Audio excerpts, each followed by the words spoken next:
नमस्कार, आदित्य कुकिंग या यूट्यूब चॅनलमध्ये आपले स्वागत आहे। आज आपण कच्ची दाबेली बनवणार आहोत। कच्ची दाबेली बनवण्यासाठी लागणारी गोड चटणी, तिखट चटणी ही सर्व रेसिपी मी व्हिडिओमध्ये दिलेली आहे। सविस्तर रेसिपी दिलेली आहे, त्यामुळे व्हिडिओ स्किप न करता सविस्तर पहा। चला तर मग आता रेसिपीला सुरुवात करूयात। सर्वप्रथम आपण गोड चटणी बनवणार आहोत। त्यासाठी 1 वाटी चिंच घेतलेली आहे। चिंच छान निवडून घेतलेली आहे। त्यामध्ये अर्धा वाटी गूळ घालायचा आहे आणि अर्धा वाटी बिया काढून खजूर घेतलेला आहे। आता यामध्ये थोडंसं पाणी टाकून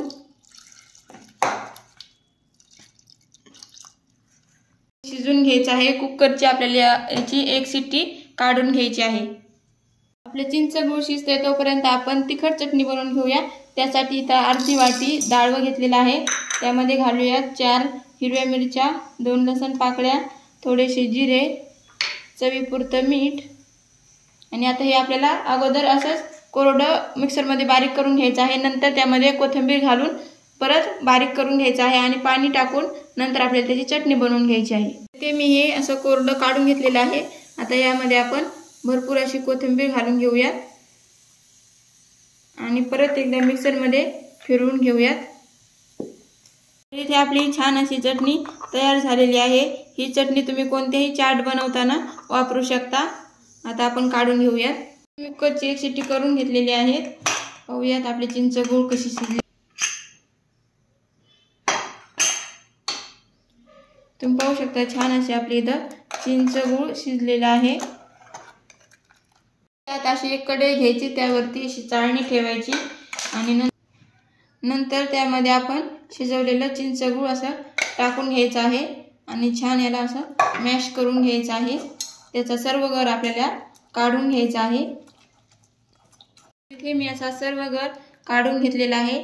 आता आपल्याला हे गॅसवरती कढई ठेवायची आहे।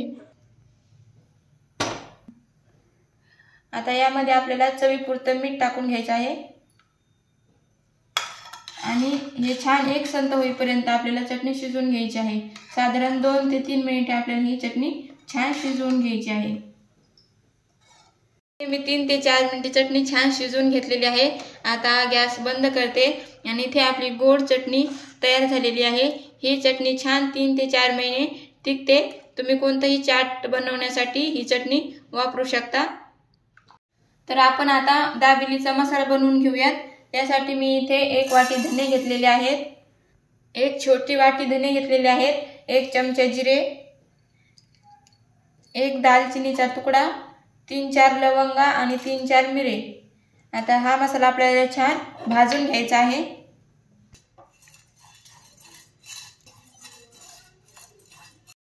तरी इथे हा मसाला छान भाजून घेतलेला आहे। आता आपण हे काढून घेऊयात आणि थंड झाल्यानंतर मिक्सरमध्ये याची छान बारीक पूड करून घ्यायची आहे।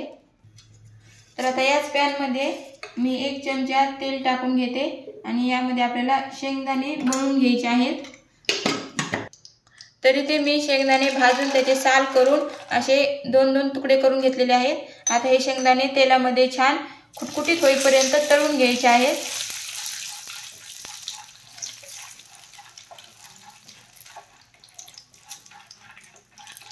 आले की त्यामध्ये आता मीठ टाकून घ्यायचं आहे चवीपुरतं आणि थोडंसं लाल तिखट आणि लाल तिखट सर्व शेंगदाण्याला छान असं लावून घ्यायचं आहे।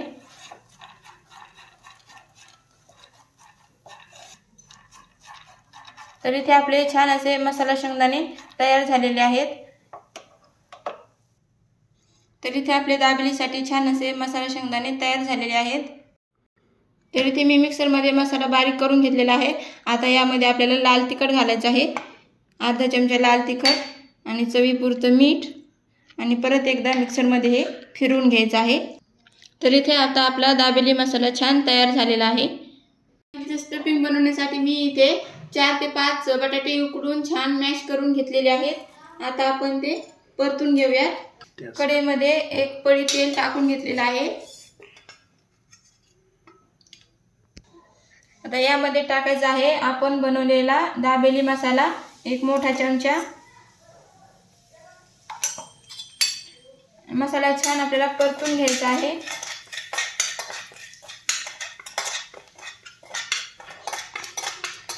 थोडीशी हळद यामध्ये घालून घ्यायची आहे। अगदी छान आपल्याला इथे तळून घ्यायचं आहे।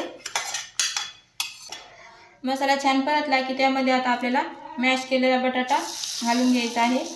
मसाला यामध्ये छान परतून घ्यायचा आहे। मसाला खाली चिटकू नये म्हणून यामध्ये अगदी थोडंसं पाणी यामध्ये आपल्याला घालून घ्यायचं आहे। यामध्ये अगदी थोडंसं मीठ टाकून घेऊयात, कारण की आपण मसाल्यामध्ये मीठ टाकलेलं आहे। मीठ छान मिसळून घेऊयात।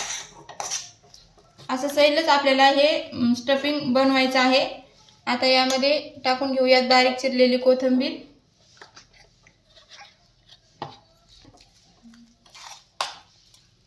यामध्ये टाकून घेऊयात थोडेसे आपण बनवलेले मसाला शेंगदाणे, थोडेसे डाळिंबाचे दाणे,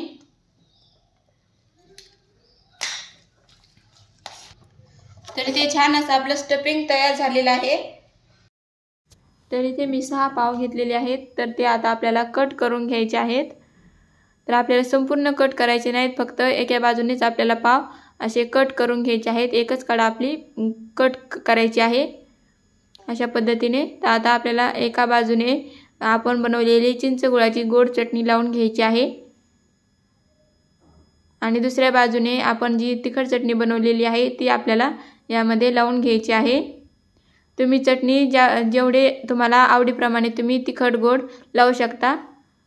आता यामध्ये आपण बनवलेलं बटाट्याचं सारण घालून घेऊयात।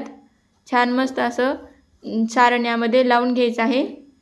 सारण लावून झाल्यानंतर यामध्ये थोडेसे आपण मसाला शेंगदाणे घालून घेऊयात आणि थोडेसे डाळिंबाचे दाणे, आणि इथे आता आपला पाव तयार झालेला आहे। अशाच पद्धतीने आपल्याला सर्व पाव तयार करायचे आहेत। तर आता आपल्याला पाव भाजून घ्यायचे आहेत। त्यासाठी मी तव्याला इथे तूप लावून घेतलेलं आहे आणि त्यावरती आपण आता बनवलेले पाव यावरती छान खरपूस होईपर्यंत भाजून घेणार आहोत। मी इथे तुपाऐवजी बटरही लावू शकता। छान मस्त तूप बटर काही असं भरपूर लावायचं आहे आणि पाव छान भाजून घ्यायचे आहेत।